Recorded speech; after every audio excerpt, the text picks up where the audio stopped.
আমি আবারও এলাকার সকলকে আমার মাইকের আওয়াজ যতদূর যাচ্ছে আমি সকলকে বিনীতভাবে অনুরোধ করছি আপনারা সকলেই মাহফিলের প্যান্ডেলে চলে আসেন, কারণ দূর দূরান্ত থেকে বক্তারা চলে আসছে অথচ আমরা এখনো বাড়ির পাশের থেকে আসতে পারলাম না। এর থেকে আর লজ্জাকর হতে পারে না। আমি আরেকটু বলছি, সেটা হচ্ছে যে আমাদের যারা বিভিন্ন গাড়ি নিয়ে আসছেন বা যানবাহন নিয়ে আসছেন ওনাদের জন্য গাড়ি যানবাহন রাখার সুব্যবস্থা আছে। ওটা আমাদের লোক ভলেন্টিয়ার যারা আছে ওরা সুন্দরভাবে আপনাদের গাড়িগুলো পার্কিং এ রেখে দিবে, অতএব তাদের সাথে যোগাযোগ করে আপনারা গাড়িগুলো রাখেন। এখন আমাদের সামনে আমাদের সেই বিশেষ অতিথি যশোরের থেকে আগত খাজুরিয়া ফাজিল মাদ্রাসার সহকারী অধ্যাপক জনাব হযরত মাওলানা তৌহিদুল ইসলাম তৌহিদুর রহমান ইসলামিক স্কলার, ওনাকে মূল্যবান আলোচনা রাখার জন্য আমরা সবিনয় বিনীত অনুরোধ রাখছি। আসসালামু আলাইকুম ওয়া রাহমাতুল্লাহি ওয়া বারাকাতুহু।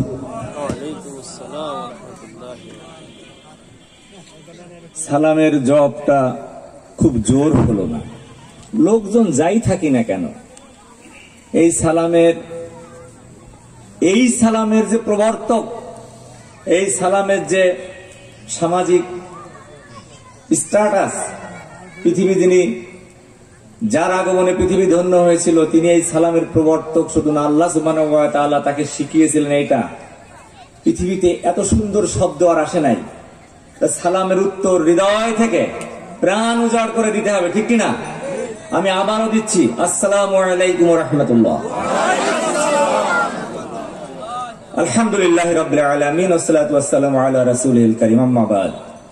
ফাইয়া আইয়ুহাল হাজিরুন রাহিমানি ওয়া রাহমাকুমুল্লাহু তাআলা ওয়া ফিদ দুনিয়া ওয়াল আখিরাহ। আলহামদুলিল্লাহ, এই বরকতপূর্ণ মাহফিলে আমার মতো গোলামকে আল্লাহ সুবহানাহু ওয়া তাআলা আপনাদের সঙ্গে সংযোগ হওয়ার তৌফিক দিয়েছেন।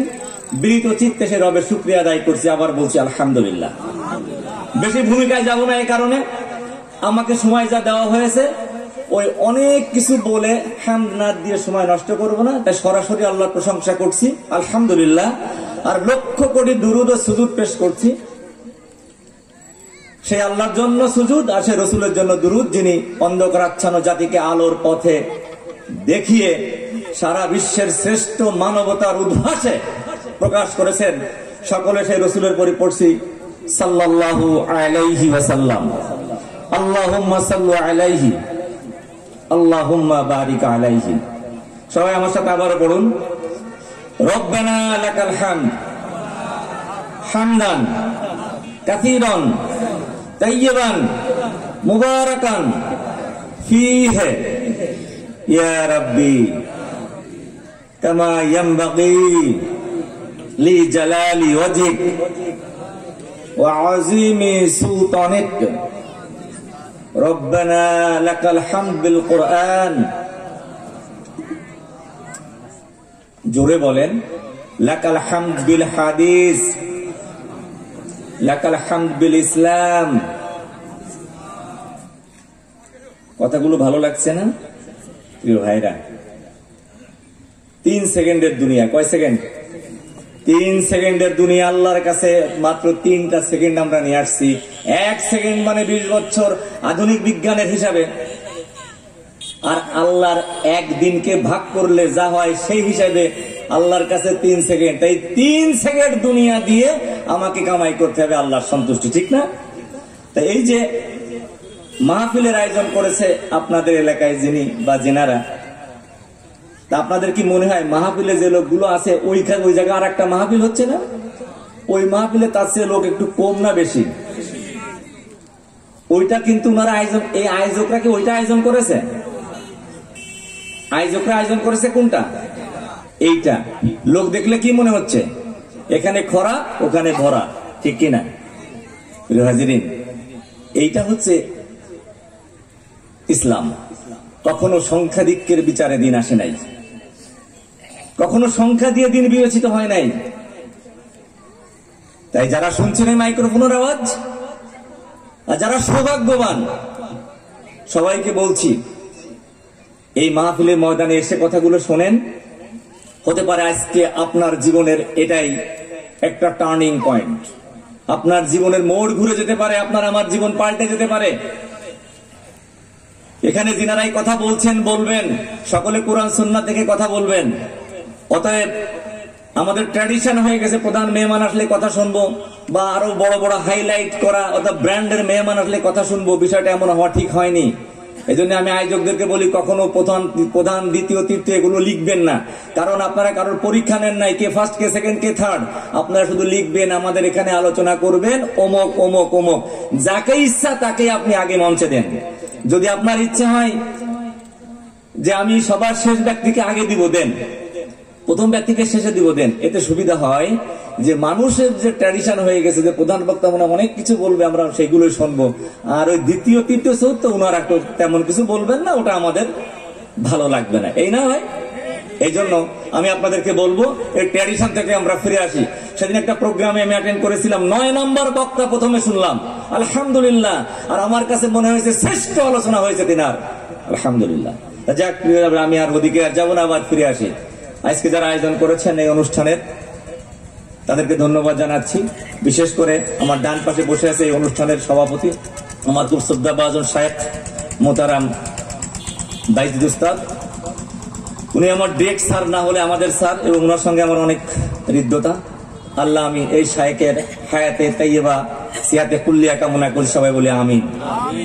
আমার পরে অনেকে কথা বলবেন, তাদের সকলেরই সুস্বাস্থ্য, সুদীর্ঘ এবং সুন্দর সুললিত কণ্ঠের আলোচনা সবাই উপভোগ করবেন, এবং তাদের সকলের জন্য আল্লাহর কাছে প্রার্থনা করছি যেন সেই কথাগুলো বলবার তৌফিক দেন, যে কথাগুলো আপনাদেরকে শোনাতে পারলে, বলতে পারলে আপনাদের দুনিয়া এবং আখিরাত দুটাই সুন্দর হয়। আল্লাহ কবুল করুন বলে আমিন। সর্বোপরি ধন্যবাদ জানাচ্ছি যারা আমার সামনে বসে আছেন, আরামের অনেক কাজগুলো, সাহাতের অনেকগুলো ফেলে এই ফাঁকা ময়দানে আসছেন কোরআনের কথা শুনবার জন্য। তাদের জন্য আমার প্রাণ উজাড় করে আল্লাহর কাছে বলছি, রব্বুল আলামিন এই শ্রোতাদের আপনি এমন ভাবে কবুল করুন, যেমন ভাবে কবুল করলে আপনার কুদরতি অন্তর খুশি হয়ে যায় বলি আমিন। সর্বোপরি পর্দার আলে মা বোনেরা যারা আমার এই কথাগুলো শুনছেন, আপনারা অত্যন্ত ভাগ্যবান যে আপনাদের এই ওয়াজ শোনার ব্যবস্থা করেছেন। আমরা পুরুষরা বিভিন্ন জায়গায় বিভিন্ন ভাবে কথাবার্তা শোনার সুযোগ পাই, কিন্তু আমার মা বোনদের এই সুযোগটা আমরা দিতে পারি না। আয়োজক কমিটি করেছেন, আপনাদেরকে ধন্যবাদ জানাচ্ছি যে আপনারা মাদের সুন্দর ব্যবস্থা করেছেন। আর আমাকে বলা হয়েছে সলাতের পরে কিছু কথা বলবার জন্য, এরপরে বলা হয়েছে পর্দার পরে কিছু কথা বলবার জন্য। আসলে যে কোনো একটা বিষয় অনেক ব্যাপক না, তা আমি আপাতত শুরুতেই সলাত নিয়ে কিছু আলোচনা করতে চাচ্ছি। ওমা তৌফিক ইল্লা বিল্লাহ। আল্লাহ যেন আমাকে, আমার জবানকে এবং আমার জিহ্নকে বৃদ্ধি করে দেন। আমি বলছি আল্লাহকে, রব্বি জিদনি ইলমা, রব্বি জিদনি ইলমা, সুবহানাকা লা ইলমা লানা ইল্লা মা আল্লামতানা ইন্নাকা আনতাল আলিমুল হাকীম। রব্বি ইশরাহ লি সাদরি ওয়া ইয়াসসির লি আমরি ওয়াহলুল উকদাতাম মিন লিসানি ইয়াফকাহু কওলি। রব্বুল আলামিন, যে লোকগুলো এসেছে সংখ্যাধিক্যের আমার প্রয়োজন নেই, তবে যারা বসেছে এখানে রব্বুল আলামিন তাদেরকে তুমি এমন ভাবে কবুল করো যেন তোমার পছন্দনীয় বান্দাদের তালিকায় এই লোকগুলোর নাম উঠে যায়। আলহামদুলিল্লাহ। রব্বুল আলামিন, এখানে বলা হয় না এই লোকগুলো কথাগুলো শোনার পরে কিছু বড় কোনো তোহফা পাবে, কিছু খাবারের ব্যবস্থা আছে বা কিছু নিয়ে দেন না। এটা শুধু কোরআনের পাগল হয়ে, হাদিসের পাগল হয়ে তোমার সন্তুষ্টির জন্য মাঠে এসেছে, অন্য কারো নয়।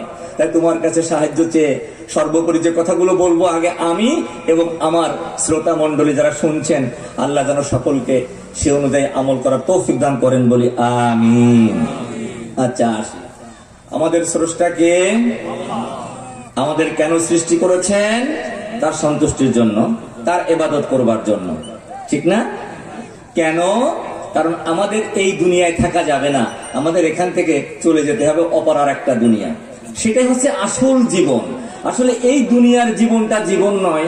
এই যে আল্লাহ সুবহানাহু ওয়া তাআলা এভাবে বলেছেন যে কুল্লু নাফসিন যায়িকাতুল মাউত ওয়া ইন্নামা তুওয়াফফানা উজুরাকুম ইয়াওমাল কিয়ামাহ ফামান যুহজিয়া আনিন নার ওয়া উদখিলাল জান্নাহ ফাকাদ ফাজ ওয়া মাল হায়াতুদ দুনিয়া ইল্লা মাতাউল গুরুর। আল্লাহু আকবার। প্রাণ যখন দিয়েছেন তখন মরতেই হবে, ঠিক কি না? মরতে হবে না? আমরা বলি আমাদের জাগতিক জীবনে সেই তো সফল, যে বড় চাকরি পেল, বড় পজিশনে গেল, বড় নেতা হলো, কোটি কোটি টাকা ডলার কামাই করলো এবং দুনিয়ায় শান শওকত ভাবে জীবনযাপন করলো, এই লোককে আমরা সফল বলি না? কিন্তু আল্লাহ কি তাই বলেছেন? আল্লাহ কি বলেছেন? ওমান যুহজিয়া আনিন নার, যাকে আমি জাহান্নাম থেকে বাঁচালাম, ওয়া উদখিলাল জান্নাহ, জান্নাতে প্রবেশ করে দিলাম, ফাকাদ ফাজ, সে হলো শ্রেষ্ঠ বিজয়কারী। সুবহানাল্লাহ। আল্লাহ অন্যত্র বলেছেন লা ইয়াসতাবি আসহাবুন নারি ওয়া আসহাবুল জান্নাহ, আসহাবুল জান্নাতি হুমুল ফাইজুন। আল্লাহু আকবার। জান্নাত আর জাহান্নামে দুটো এক জিনিস নয়। যারা জাহান্নামী তারা জাহান্নামী চির কষ্টের জায়গা, আর যারা জান্নাত চির শান্তির জায়গা, এই দুটো এক নয়। তাই দুনিয়ার জীবনে যারা আমার জান্নাতের কাজ করে জান্নাত অর্জন করলো, তারাই হচ্ছে সবচেয়ে বড় সফল কাম। সুবহানাল্লাহ। আমরা সফলতা চাই কি চাই না? আল্লাহ সুবহানাহু ওয়া তাআলা আমাকে বলছেন ওয়ামা খালাকতুল জিন্না ওয়াল ইনসা ইল্লা লিয়াবুদুন। আল্লাহু আকবার। আমি স্রষ্টা মানুষ আর জিনকে সৃষ্টি করেছি আমার ইবাদত করবার জন্য, আমার আনুগত্য করবার জন্য, আমার দেওয়া বিধান প্রতিপালন করবার জন্য, অন্য কোনো উদ্দেশ্যে নয়। ঠিক কি না? এই জন্য আল্লাহ সুবহানাহু ওয়া তাআলা আমাকে বললেন আপনি প্রথমে স্বীকার করে নেন আমার বিধান, আমার নবী, আমার কালামকে, আমার অর্থাৎ ঈমানকে, আমার নবীকে। এইটা স্বীকার করার পরে বলছে আল্লাহ ইয়া আইয়ুহাল্লাযীনা আমানু ওয়া আমিলুস সলিহাত কানাত লাহুম জান্নাহ মান ক্বালা লা ইলাহা ইল্লাল্লাহ। এই সাবজেক্ট যারা মেনে নিয়েছেন, এই বাক্য যারা মেনেছেন, তারা ঈমানদার। ঈমান হওয়ার পরে বললো আপনাকে আমালে সলে করতে হবে। আমালে সলে কি জিনিস? আমালে সলে দুনিয়ার কোনো কাজ হারাম নয়, প্রত্যেক কাজই হালাল। সেই হালাল কাজটা কিভাবে করতে হবে, আর যেটা হারাম, যেটা করা যাবে না, কিভাবে করা যাবে না, এই দুটো যে মেনে চলবে সেই হচ্ছে ঈমানদার, আর সেই কাজটাই হচ্ছে আমালে সলে। এবার আমালে সলের প্রথম কাজ হচ্ছে আকিমুস সালাত। তাহলে ঈমান আনা প্রথম কাজ, অর্থাৎ আমাদের আকীদাগত বিশ্বাস যদি হয় তাওহীদ, ঈমানের স্বীকৃতি হচ্ছে সালাত। আল্লাহু আকবার। ঈমানের স্বীকৃতি কি দিয়ে? সালাত। কেন? পৃথিবীতে যত ধর্মকর্ম দেখবেন, কোন ধর্মকর্মের ভিতরে এমন ভাবে আনুগত্য প্রকাশের বিধান দেওয়া হয় নাই যেমন ভাবে আমার আল্লাহ দিয়েছেন। যখন আপনি আল্লাহকে সুজুদ করবার জন্য যায় নামাজের পরে, মুসাল্লার পরে অথবা মসজিদে দাঁড়িয়ে যান, দাঁড়িয়ে আপনি তখন আপনার পুরো দেহ, সিনা, মুখ সব কিবলা দিক করে আপনি নিজের কানটার মতো হাত ধরে আল্লাহর কাছে সারেন্ডার করে বলেন আল্লাহু আকবার। বলেন আল্লাহু আকবার। কাকে বললেন? আল্লাহ সবচেয়ে বড় এই স্বীকৃতি আপনি দিলেন। এই স্বীকৃতি শুরু হয়েছে আপনার আমার সেই রুহুর জগৎ থেকে, ওদিকে আমি যাব না। তো এই স্বীকৃতি দিয়ে এবার আপনি কি বললেন? সুবহানাকা। এই যে জিনিসগুলো পড়লেন, এই সব পড়ার পরে এবার একটা পর্যায়ে দুটো সূরা পড়ার পরে আপনি কি করলেন? রুকুতে গেলেন। কিভাবে সারেন্ডার করলেন? নিজের হাতটাকে নিজের হাত দিয়ে হাঁটুরা ধরে মাজাটাকে সোজা করে আল্লাহর কাছে মাথাটা ঝুঁকিয়ে বললেন সুবহান রাব্বিয়াল আযীম। মহাপবিত্রময় আল্লাহ, তুমি সবচেয়ে বড়, সবচেয়ে প্রকাণ্ড, সবচেয়ে বিরাট। কার ঘোষণা দিলেন? আল্লাহ। এভাবে আপনি আপনার সালাতের ভিতর যে কাজগুলো করেন, আমরা যে কাজগুলো করি, পৃথিবীর অন্য কোন ধর্মে এইভাবে আনুগত্য প্রকাশ করবার সুযোগ ন্যায় করেও না। একমাত্র ঈমানওয়ালা লোকগুলো, মুসলমানেরাই এই কাজটা করে বলে আল্লাহু আকবার। আর কেউ করে কি ভাই? আমার স্রষ্টা আমাকে এই কথাটা একবার নয়, দুবার নয়, পবিত্র কালামুল্লাহ কারীমের ভিতর আমাদেরকে 82 বার বলেছেন। কতবার? একবার বললেন কত না? আলহামদুলিল্লাহ।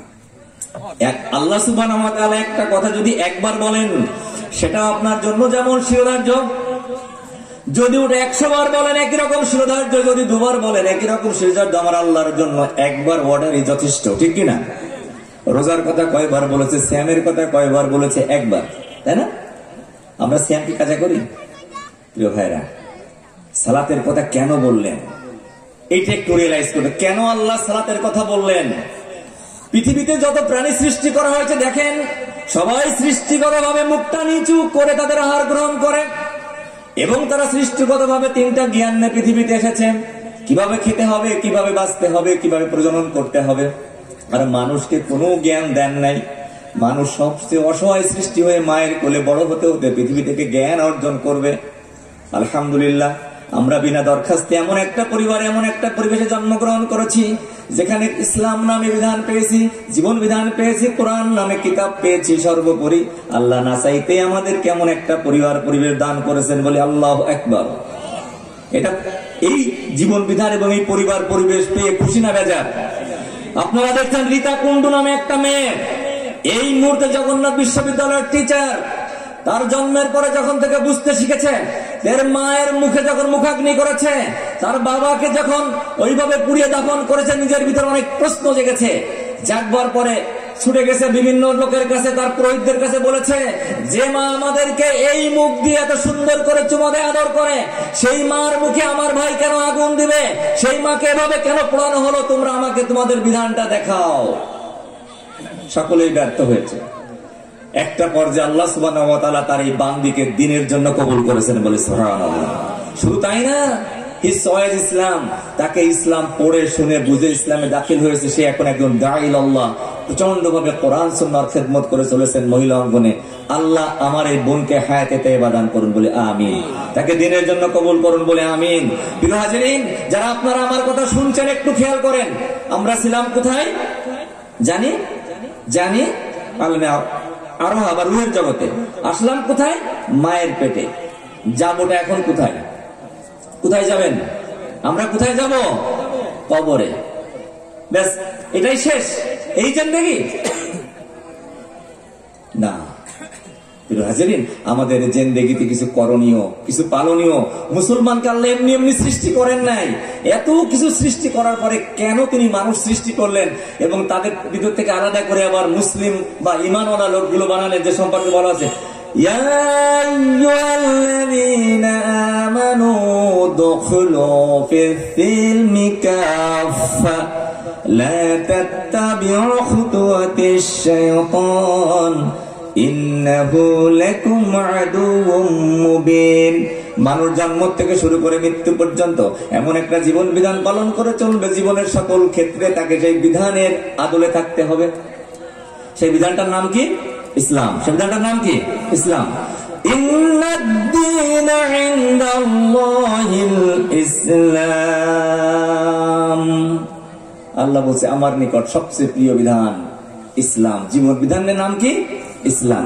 এটা কিছু কাগজের সমন্বয় না, এটা হলো পূর্ণাঙ্গ জীবন বিধান। নামাজ রোজা হজ যাকাতের সমন্বয় না, পূর্ণাঙ্গ জীবন বিধান। আমার মামা খুব সুন্দর করে বলছিলেন, সময় পেলে আরো সুন্দর করে বলতে পারতেন। প্রিয় হাজিরিন, সেই ইসলামের কাছে আমরা আত্মসমর্পণ করেছি। কার কাছে?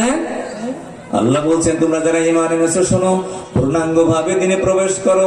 অন্য জায়গায় বলছি তাকুল্লাহ, আমার তাকওয়ার নীতি অবলম্বন করো। ওয়ালা তামুতুন্না ইল্লা ওয়া আনতুম মুসলিমুন। আর পূর্ণাঙ্গ ভাবে এই জীবন বিধানের কাছে আত্মসমর্পণ না করে যেন তোমাদের মৃত্যু না হয়, মরো না। তাহলে এখন আমাদের জীবন আচরণকে ভেঙে ফেলে। তা প্রথম বলেছিলাম আমালে সলের প্রথম কাজটা হলো সালাত। প্রথম কাজটার নাম কি? সালাত। এই সালাত, দেখেন সালাতটা কি জিনিস।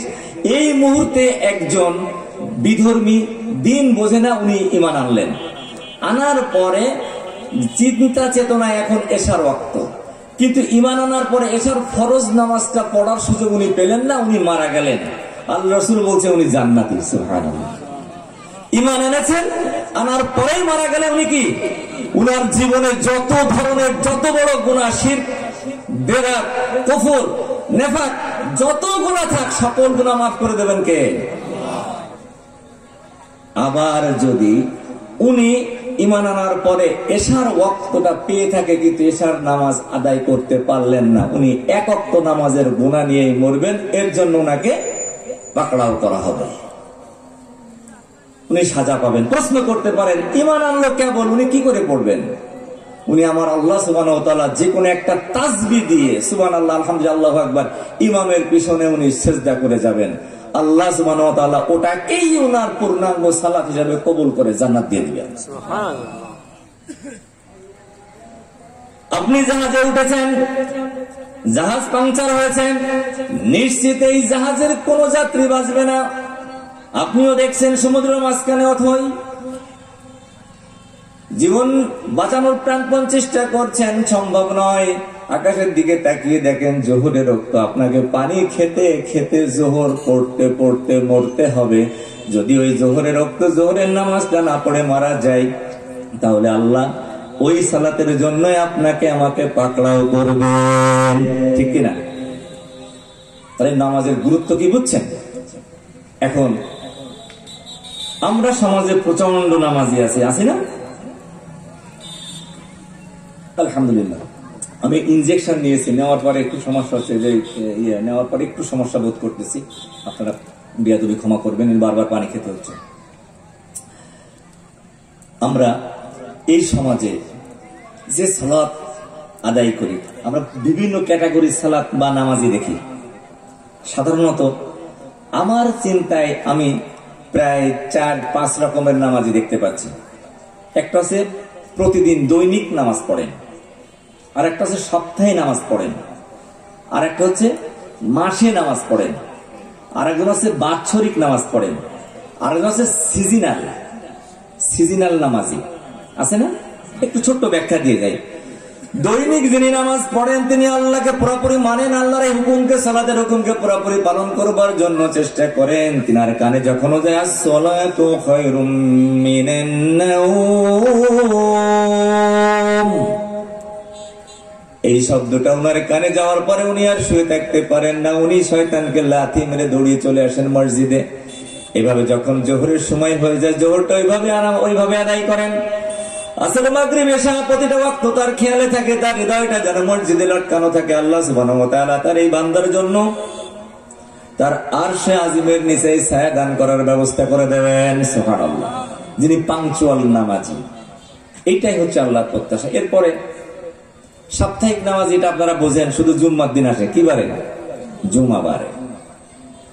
এরপরে আসে মাসিক নামাজি, রমজান মাস, সবে বরাত, সবে কদর, বিভিন্ন মাসে বিভিন্ন নামাজটা পড়েন, মাসিক নামাজি। আর একটা আছে বাৎসরিক নামাজি, দুটো ঈদের নামাজ। আর সিজনাল নামাজ হচ্ছে আমাদের দেশে আমরা যারা বিভিন্ন সামাজিকতা করে দেখবেন একই জোহরের নামাজ 3 বার বিনা ওযুতে পড়ে ফেলেন। দেখেন না? আমি দেখেছি একদম এক জায়গায় গেছে, জোহরের নামাজ হচ্ছে, পড়ে ফেললে ওদের সাথে সিগারেটটা ফেলে দিতে পারে। এগুলো বিভিন্ন আমাদের সামাজিক নেতা নেত্রীরা এটা বেশি করেন। আর যখন ভোট টোট আসে এই টাইপের, এটা সিজনাল নামাজি বা জানাজার দোয়ায় ওনারা বেশি যান, এটাই। এখন আমাদের কোন নামাজি হতে হবে এবং কোন নামাজি হওয়ার জন্য আল্লাহ আমাদের কাছে প্রত্যাশা করেছেন? আমরা এই 5টার কোনটা নিব? প্রাত্যহিক, প্রতিদিন তো নাকি? প্রতিদিন। তাই পর্দার মা বোন যারা শুনছেন, এই সালাত যদি আপনার আমার থেকে ছুটে যায়, সরাসরি জাহান্নাম, মাঝখানে কোনো পর্দা থাকবে না। আর যদি সালাতের আমরা সালাত কায়েম করতে পারি, সালাতের দুটো শব্দ ব্যবহার করেছে, হাফিজুস সালাত ওয়া সালাতুনা ইউহাফিজুন, আর ব্যবহার হচ্ছে আকিমুস সালাত, অর্থাৎ নামাজকে প্রতিষ্ঠা করা, নামাজকে হেফাজত করা। প্রিয় হাজারী, নামাজকে প্রতিষ্ঠা আর হেফাজতের অনেক ব্যাখ্যা, ওদিকে যাব না। তবে আমরা যেটা করছি, এই সালাতটা মসজিদে অথবা মাঝে মধ্যে বাড়িতে যেটা পড়ছি, এটা এই সালাত। কিন্তু সালাতের আবিধানিক অর্থ, পারিপারিক অর্থ এটা বলে না। সালাত কায়েম যদি করতে হয়, আল্লাহর আয়াতের সঙ্গে ইন্নাস সালাতা তানহা আনিল ফাহশাই ওয়াল মুনকার, সালাত যিনি আদায় করবেন তার জীবনে কখনো কোনো খারাপি স্পর্শ করতে পারে না, কোন ধরনের নোকসানিয়াত, পাপ, গুনাহ তাকে স্পর্শ করতে পারে না। কিন্তু আমাদের সমাজে নামাজও পড়েন, ঘুষও খান, ঠিক কিনা? নামাজও পড়েন, প্রতারণা করেন, নামাজও পড়েন, ভাই বোনকে ঠকান, নামাজও পড়েন, বাবা মারা বাধ্য আছেন না? আপনাদের কি মনে হয়, হয় নামাজ, তার নামাজ ঠিক বলবেন না আল্লাহর আয়াত ঠিক বলবেন? কোনটা বলবেন? যিনি নামাজও পড়েন আর তিনি তিনার চিন্তাগত ভাবে যা মনে চায় তা করেন, এই সমাজের দিকে তাকালে এই নামাজের সংখ্যা বেশি না কম? বেশি না কম?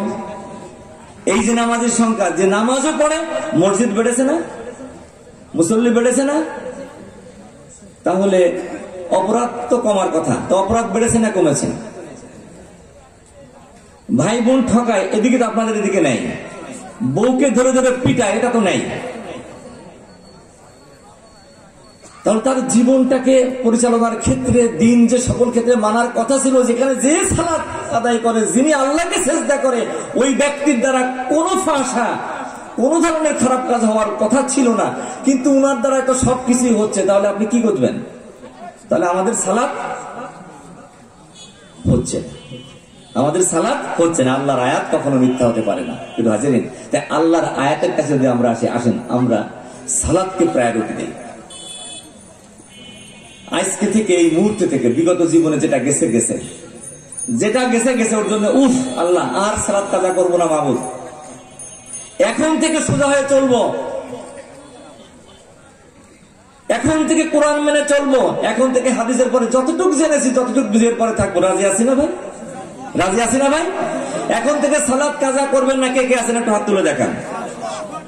আল্লাহু আকবার। রব্বুল আলামিন এই রঘুনাথপুর মাঠে যে সমস্ত লোকগুলো হাত তুলে তোমার কাছে ওয়াদা করছে আজকে থেকে আর সালাত কাজা করবে না, এই সালাত আদায় করার মাধ্যমে সালাতি জিন্দেগি আমার সকল ভাই বোন, আমার চাচা চাচি, আপনজন, সন্তানগণ, যুবকগণ যারা হাত তুলেছে, মাবুদ এই আরশে আজিমের মালিক, এই হাতগুলোকে তুমি কবুল করে নাও। তাদের জীবনের শেষ মুহূর্ত পর্যন্ত সালাতের পরে ইস্তেকামত রাখো। তোমার রাসূল বলেছিল আমাকে এই নামাজ প্রতিষ্ঠা করবার জন্য, এই নামাজ প্রতিষ্ঠা করবার জন্য পৃথিবীতে আনা হয়েছে, যে কারণে শেষ কথাটা ছিল আসসালাত আসসালাত ইয়া আইমানুকুম, আমার উম্মতেরা নামাজ নামাজ, নামাজকে ছেড়ে দিও না। আমিন আমিন। আল্লাহ আমাদের কবুল করুন, বলে আমিন। আল্লাহ সুবহানাহু ওয়া তাআলা এই সুন্দর সময়ে যে আমাদের এখানে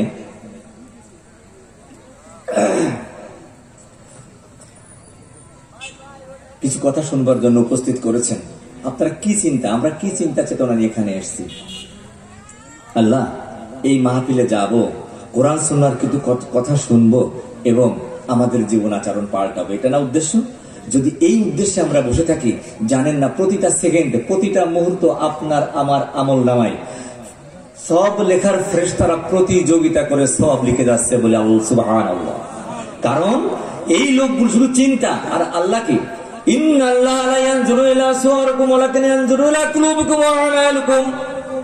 আল্লাহ বাইরেরটা নেন না, আল্লাহ নেন ভিতরেরটা। তাই যে যে চিন্তা করে এখানে এসেছি, এখানে ভাই বিভিন্ন রাজনৈতিক মতবাদের লোক থাকতে পারে,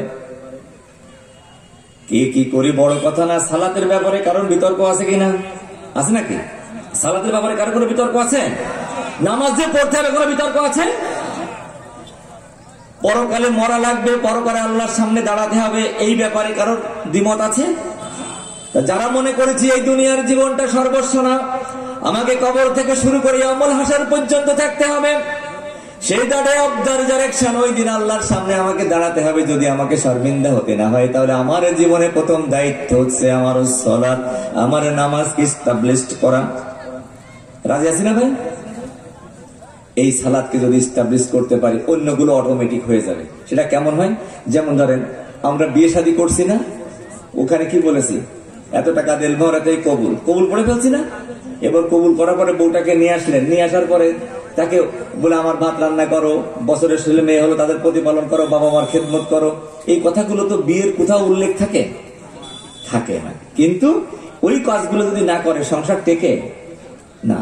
তাই আমি আজকে আপনাদের উদ্দেশ্যে একটা কথা বলবো, এখানে যারা এসেছি আমরা একটা অ্যাকাউন্ট খুলবো। কি খুলবো? একটা অ্যাকাউন্ট। অ্যাকাউন্টটার নাম হচ্ছে জীবন বীমা করে। আপনারা দেখছেন জীবন বীমা করে, আপনার একটা বীমা করতে হবে। সে কি বীমা? যে আমি আজকে থেকে একজন লোককে টার্গেট করে 10 দিন সময় নেব। কয়দিন? 10 দিন। পর্দার আড়ালে আমার মা বোনেরা যারা শুনছেন, আপনাদের উদ্দেশ্যে এই কথাটি আমি বলছি যে টার্গেট নিয়ে ওই লোকটাকে আমি মসজিদে আনবো। কোথায় আনবো? মসজিদে আনবো। কি জন্য? সালাতের জন্য। কারণ কি হবে? যেমন আপনি যদি একটা লোককে নামাজি বানান, তাহলে আপনি নামাজ পড়েন, আপনি তো আপনার সওয়াব পান। যে ব্যক্তিকে নামাজি বানালেন উনিও নামাজ পড়ে, ওনার সওয়াবটা উনি পাবেন, আর আপনার আমলনামায় উনি যতটা সওয়াব পাবেন। ওখানে যতটা সওয়াব আছে পুরোটা সওয়াব আপনার আমলনামায় দিবেন বলে সুবহানাল্লাহ। এবং শুধু তাই নয়, আপনারটা কমানো হবে না, তারটা কমানো হবে না, তার মাধ্যমে আরো যত লোক নামাজি হবে সকলের সওয়াব অ্যাকুমুলেট করে আপনার আমলনামায় দেওয়া হবে। যে কারণে আল্লাহ বলছেন আলিয়াউমা নাখতিমু আলা আফওয়াহিহিম ওয়া তুকাল্লিমুনা আইদিহিম ওয়া তাশহাদু আরজুলুহুম বিমা কানু ইয়াকসিবুন।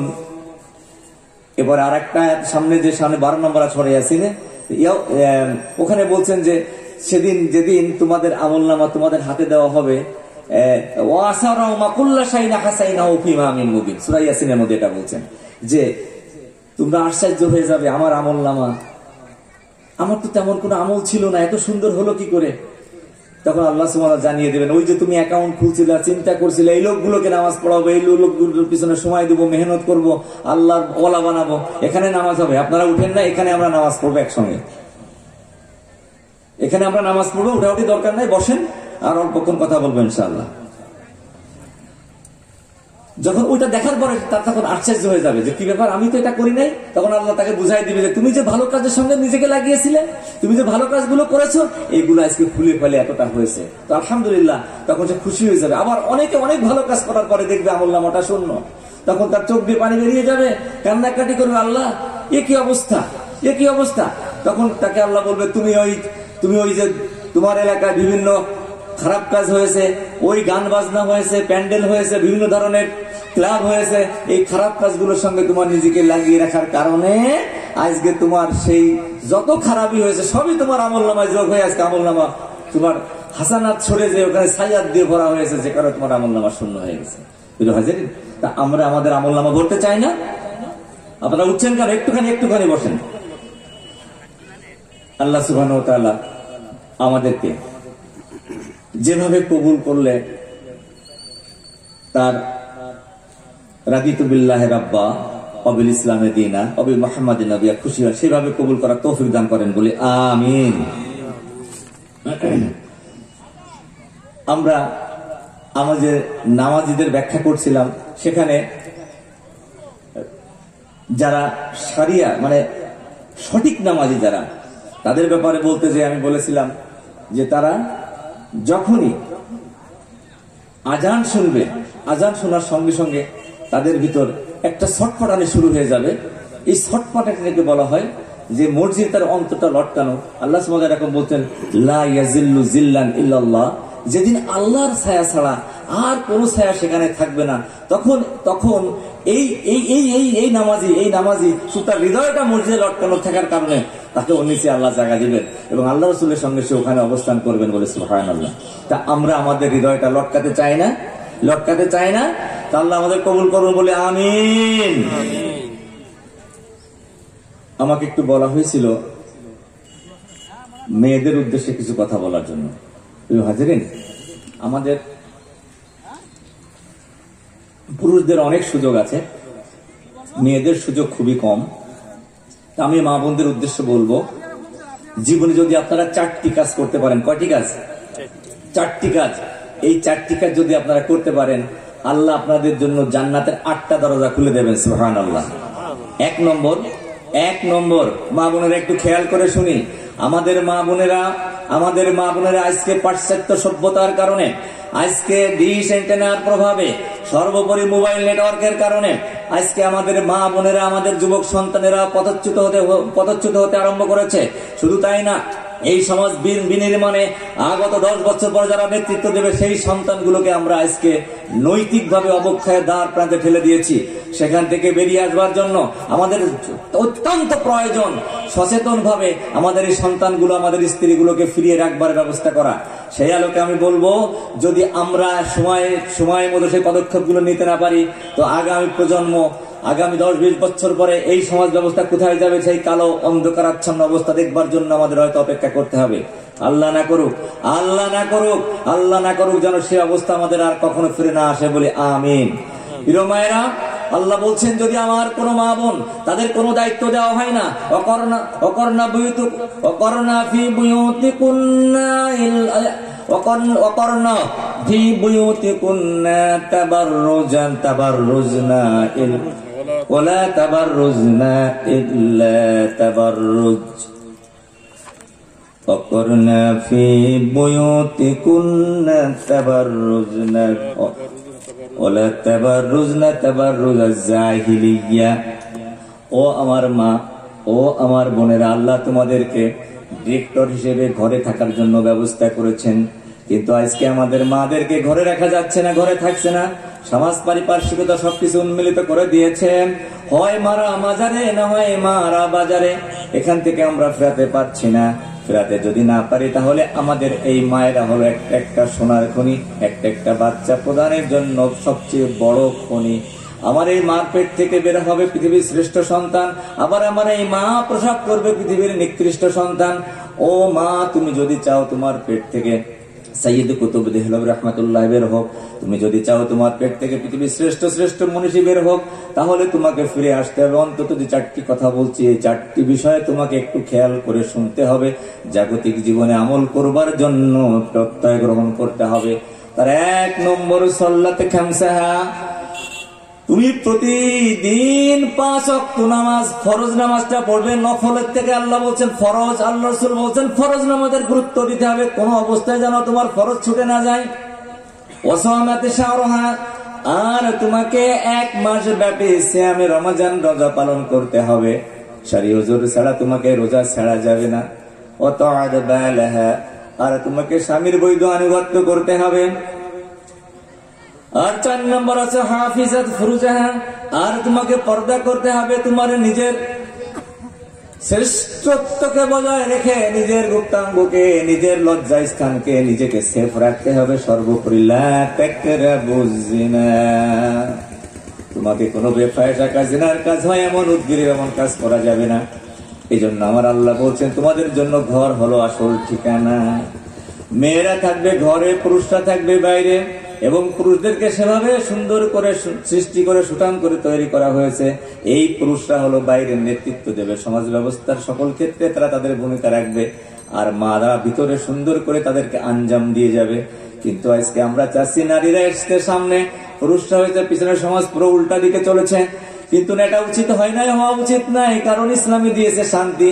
যে যুগে নারীকে জীবন্ত গ্রথিত করা হতো মাটিতে, যে যুগে নারীকে কোনো সম্মান দেওয়া হয় নাই, আমার আল্লাহ তার নবীর মাধ্যমে এই নারীকে আসমানে তুলে দিয়েছেন।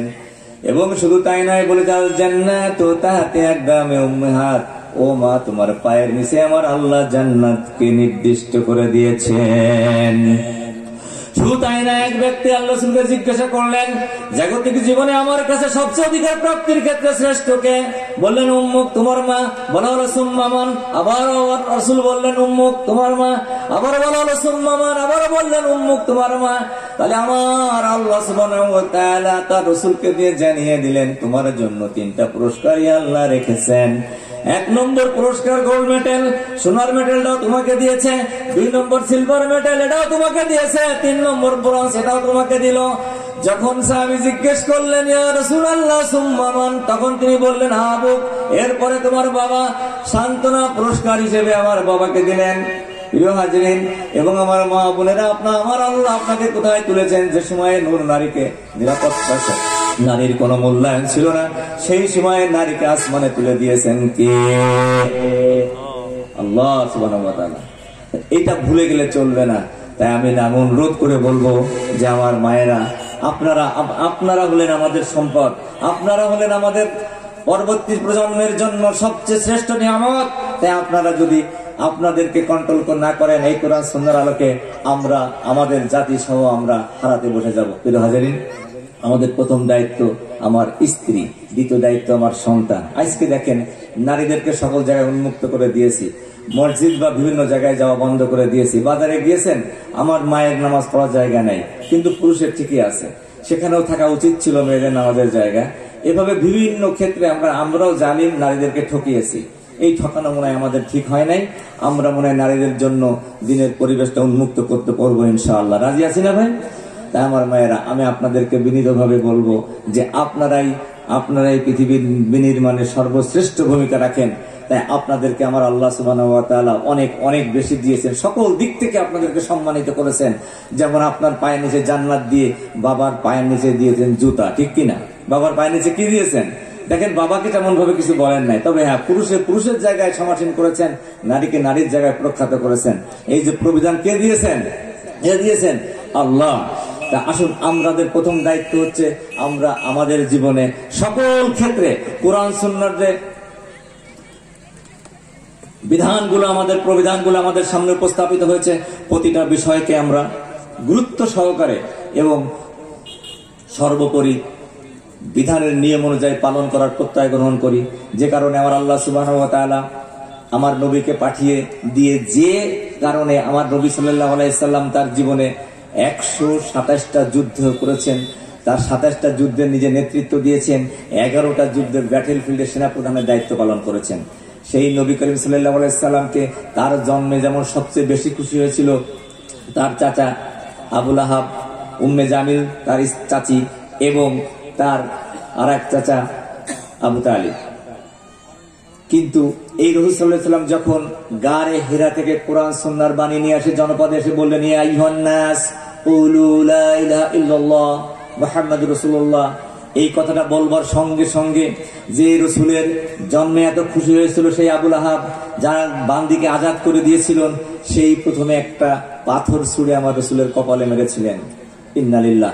আমার রাসূল সাল্লাল্লাহু আলাইহি ওয়াসাল্লাম সেই আঘাত, অর্থাৎ তিনি দাওয়াত দিয়েছিলেন লা ইলাহা ইল্লাল্লাহ, আল্লাহ ছাড়া কোনো ইলাহ নাই, আল্লাহ ছাড়া কোনো মাবুদ নাই, আল্লাহ ছাড়া মানবার কোনো বিধান নাই, আর মুহাম্মদ রাসূলুল্লাহ, আর রাসূলুল্লাহ সাল্লাল্লাহু আলাইহি ওয়াসাল্লাম হলো একমাত্র সেই বিধানটা মানবার তরিকা। এই কথাটা বলবার পরেই কিন্তু তার জীবনের প্রতিটা মুহূর্ত কেটেছে কষ্টে।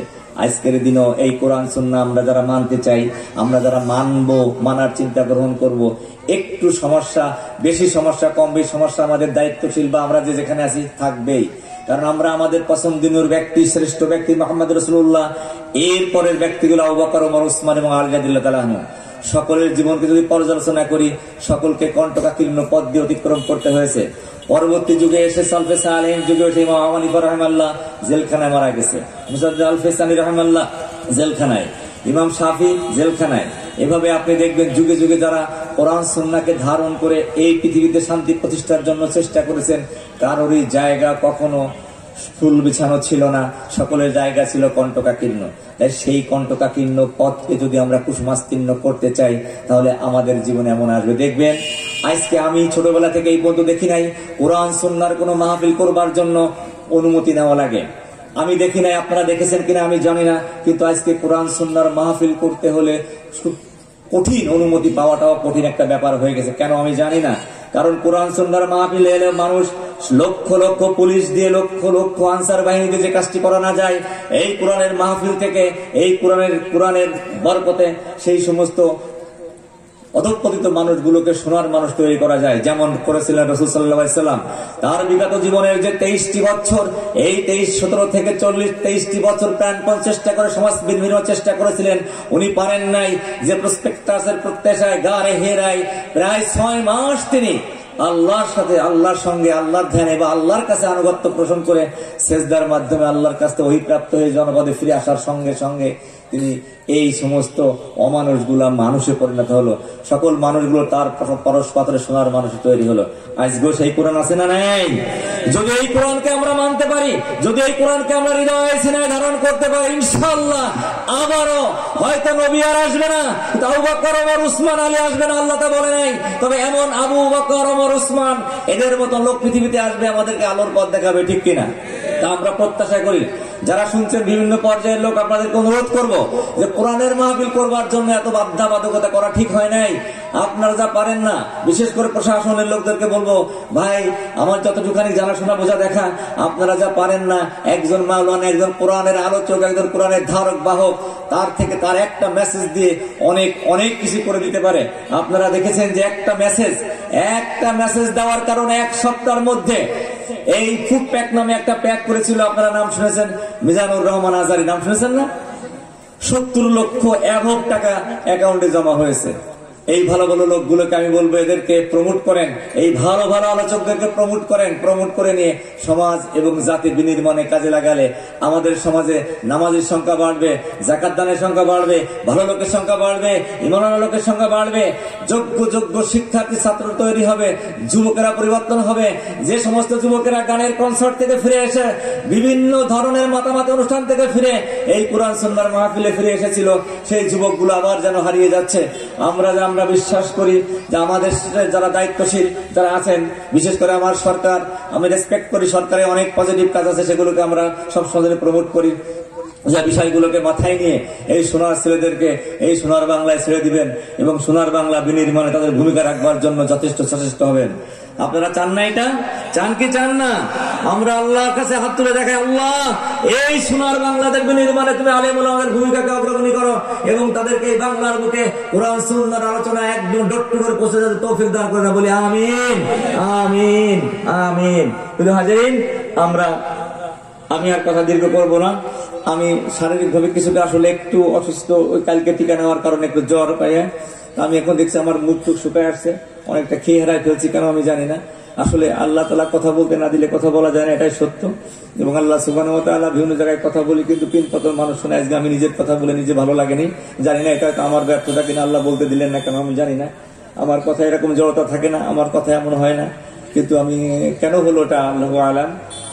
তবে আমি শুধু কনক্লুশন টেনে দিই এটাই, যে আল্লাহ সুবহানাহু ওয়া তাআলা আমাদেরকে অহেতুক সৃষ্টি করেন নাই, আমাদেরকে সৃষ্টি করেছে বিশেষ উদ্দেশ্যে। আনিবুদুল্লাহ হাযা সিরাতুল মুস্তাকিম। আমরা আল্লাহর কাছে আনুগত্যতা প্রকাশ করি এবং আল্লাহর আনুগত্যতা যদি প্রকাশ করতে পারি সকল ক্ষেত্রে, তাহলে সেটাই হবে আমাদের সিরাতে মুস্তাকিম। যে সিরাতে মুস্তাকিমের জন্য আমরা প্রতি রাকাতে সূরা ফাতিহায় বলি ইয়্যাকা না'বুদু ওয়া ইয়্যাকা নাস্তাঈন, একমাত্র তোমার কাছে চাই আর সাহায্য তোমার কাছে চাই আর তোমার ইবাদত করি, সেটা কি ইহদিনাস সিরাতাল মুস্তাকিম। প্রিয় হাজিরিন, আমরা যারা যে সালাতের কথা বলতে যে একটা কথা ভুলে গেছে, একটু শেয়ার করে দিই। আল্লাহ সুবহানাহু ওয়া তাআলা বলছেন যে আমরা মানুষ এই পৃথিবীতে কিছু ভুল করি, কিছু শাহাওয়াত আমাদের কাজ করে আমাদের ভিতরে, সেই শাহাওয়াতের কারণে আমরা অনেক সময় আমাদের অনিচ্ছাকৃত ত্রুটি করে ফেলি। বিপদ আপদ মুসিবত এটা আমাদের আল্লাহর পক্ষ থেকে আসে, কিন্তু বিপদ আপদ মুসিবতে আমরা পথহারা হয়ে যাই।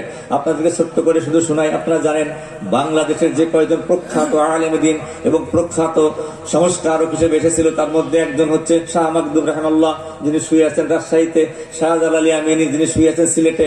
এই লোকগুলো যখন এই বাংলার বুকে এসেছিলেন, এই বাংলার মানুষগুলো তখনকার শাসকেরা তাদেরকে ঢুকতে দেয় নাই। তারা কিন্তু তখন এখানে ঢুকবার জন্য কি করেছিলেন, পবিত্রতা অর্জন করে যায় নামাজটা ফেলে দিয়েছিলেন। যেমন আল্লাহ বলছে ইয়া আইয়ুহাল্লাযীনা আমানু ইসতাঈনু বিস-সাবরি ওয়াস-সালাহ, ও ঈমানদারেরা শোনো, তোমাদের যে কোনো মুসিবত যে কোনো সময় আসুক না কেন, তোমরা যায় নামাজটা মুসাল্লাটা ফেলো আর আমার কাছে ধন্না দাও সালাতের মাধ্যমে, ইসতাঈনু বিস-সাবরি ওয়াস-সালাহ। তারা এটা করেছিলেন এবং সে কারণেই তারা, যেমন কথিত আছে যে কুমির তাকে সহযোগিতা করে নিয়ে আসছিল রাজশাহীতে, আর জায়নামাজ তাকে নদী পার করে নিয়ে গেছিল গৌর গোবিন্দকে তাড়াতে, ঠিক না? তারাই আমাদের ইসলামের প্রধা, বাংলাদেশে ইসলামের প্রধার ক্ষেত্রে এই লোকগুলো অবিস্মরণীয়। আল্লাহ তাদের সকল কৃতকর্মকে কবুল করুন বলে আমিন। এখনো সেই আল্লাহ আছে না নেই? এখনো সেই আল্লাহ পারে কি পারে না? শুধুমাত্র সেই লোক চাই। যুগ জামানা পাল্টে দিতে চাই না হাজার জন, একজনও তাই পাল্টাতে পারে এই জাতির জাগরণ, ঠিক কিনা? একজনও তাই আনতে পারে জাতির জাগরণ। সেই নেতৃত্বের অপেক্ষায় আমরা আছি, যার নেতৃত্বে আমরা কোরআন সুন্নাহর আলোকে আমাদের জীবনটাকে পরিচালিত করব। রান্নাঘর থেকে সচিবালয় থেকে ব্যক্তি জীবন থেকে রাষ্ট্রীয় জীবন পর্যন্ত, পররাষ্ট্র সার্বিক বৈশ্বিক জীবন পর্যন্ত সকল ক্ষেত্রে কোরআনের নির্দেশনা আছে না নাই? কে বলে কোরআন শুধুমাত্র ধর্মীয় গ্রন্থ? যে বলে সে এক নম্বর কালপিট, কোরআন সম্পর্কে তার কোনো ধারণা নাই। পৃথিবীতে যে ব্যক্তিগুলো কোরআনের ভুল ধরবার জন্য কোরআনের কাছে ঢুকেছে, সেই লোকগুলো নিজের ভুল কোরআনের আয়নায় দেখে কোরআনের কাছে মাথা নত করে নিজের জীবনকে ধন্য করেছে বলে সুবহানাল্লাহ। মরিস বুকাইলি নাম শুনেছেন, ডক্টর ইসলামুল হক, শিবশঙ্কর নারায়ণ রবি নাম শুনেছেন, এরকম পৃথিবীতে আপনারা মাইকেল জ্যাকসনের নাম শুনেছেন, ইউসুফ খানের নাম শুনেছেন। এই ব্যক্তিগুলো কিন্তু কোরআনের কাছে আত্মসমর্পণ করতে বাধ্য হয়েছে। প্রিয় হাজিরিন, সেই কোরআন এখন আমাদের আছে, শুধু সেই মানুষগুলো আমরা নেই। সেই কোরআনের পাতায় কালো কালো অক্ষরে লেখা আছে, আমাদের হৃদয়ে নেই। কারণ কি জানেন? এত নামাজ পড়ি রোজা রাখি মজা পাই না। কেন মজা পাই না? কারণ আপনি কোরআনের সঙ্গে না সালাতের সঙ্গে আল্লাহর সঙ্গে যে কথাবার্তা গুলো বলি আমরা নিজেরাই বুঝি না। আর জুম্মার দিনে ইমাম সাহেব যে খুতবা গুলো দেন তাও দেন আরবিতে, তাও বুঝি না। কারণ মাতৃভাষায় কোরআন শিখবার বুঝবার প্রচেষ্টা আমাদের থেকে বিদায় নিয়েছে, আর আমাদেরকে যেন বাধ্য করা হয়েছে মাতৃভাষায় কোরআন চর্চা করার সুযোগ কম। এখন আলহামদুলিল্লাহ সকলেই বলছে না, কারণ কি একটা কথা আমি মাঝে মাঝে বলি যে আমার মা মারা গেছে, আরবিতে লেখা আছে, আরবিতে লিখে দিয়েছে একটা চিঠি, আমি আরবি বুঝি না, যে মা মারা গিয়েছে, যে মা তা মুখ তোমার মা মারা গেছে, বাংলাদেশ, তুমি বাংলাদেশে ফিরে আসো। আমি তো বুঝি নাই, 10 দিন পরে যে বসে তার কাছে গেলাম, সে যখন দেখে বললো যে দুঃসংবাদ, তো দুঃসংবাদ মানুষের চেহারা একটা ছাপ পড়ে যায়। কি ব্যাপার? বলো তোমার তো আর এখন গোপন করে লাভ নাই, তোমার মা মারা গেছে, তোমাকে দেশে ফিরে যেতে হবে। কান্না আরম্ভ করলাম, কিন্তু কান্নার কথা ছিল কত আগে, চিঠি যখন পেয়েছি তখন না, কারণ বুঝতে পারি নাই কোরআনে কি লেখা আছে আরবি ভাষাতে। আরবি ভাষা সবচেয়ে সহজ, আল্লাহ নিজেই বলেছে আমি কোরআনকে সহজ করে নাজিল করেছি, চিন্তাশীল ব্যক্তি কেউ আছো? ফাহমিল মুদ্দাকির, এটাকে ভাবতে হবে। তা আমরা মাতৃভাষায় কোরআন চর্চা করবো ইনশাআল্লাহ, রাজি আছি না? তাই নামাজে, সেহামে, সালাতে, যেখানে যে বিষয়গুলো আমরা পড়ি কোরআনে সব তার নির্দেশনা আছে। সেই নির্দেশনাগুলো যখন আমি কোরআন থেকে পড়বো, কোরআন থেকে জানবো, কোরআন থেকে বুঝবো, তখন আমি কোরআন থেকে পড়তেছি, কোরআন থেকে জানতেছি। এই জন্য শোনা কথা অনেক সময় মনে থাকবে না, কিন্তু আপনি যদি নিজে পড়েন, আপনার নিজের চোখ, কান, নাক, হাত সব কাজ করবে না, তখন এটা আপনার জীবনে ইমপ্লিমেন্ট হবে, এক্সপেরিমেন্ট হবে, এবং আপনি এটা আলোকে জীবনে করতে পারবেন। আমরা রাজি আছি? মারা আপনাদেরকে বলবো যে আপনারা আপনাদের জীবনে, আমি 6টা নারীর কথা বলে শেষ করি, এই 6 জন নারীকে সামনে রাখবেন। তার 1 নম্বর আছে মা খাদিজাতুল কুবরা। যদি পারেন আমার রাসূলের এই সহধর্মিণীর জীবনীটা একটু পড়বেন। 2 নম্বর হচ্ছে আসিয়া, ফিরআউনের স্ত্রী। 3 নম্বর হচ্ছে মা ফাতিমা, রাসূল সাল্লাল্লাহু আলাইহি ওয়াসাল্লামের কন্যা। এর আগে 4 নম্বর হচ্ছে মা আয়েশা, আর 5 নম্বর ভুলে যাচ্ছি, গোড়ার থেকে বলি। ফিরআউনের 1 নম্বর হচ্ছে মা খাদিজা, 2 নম্বর হচ্ছে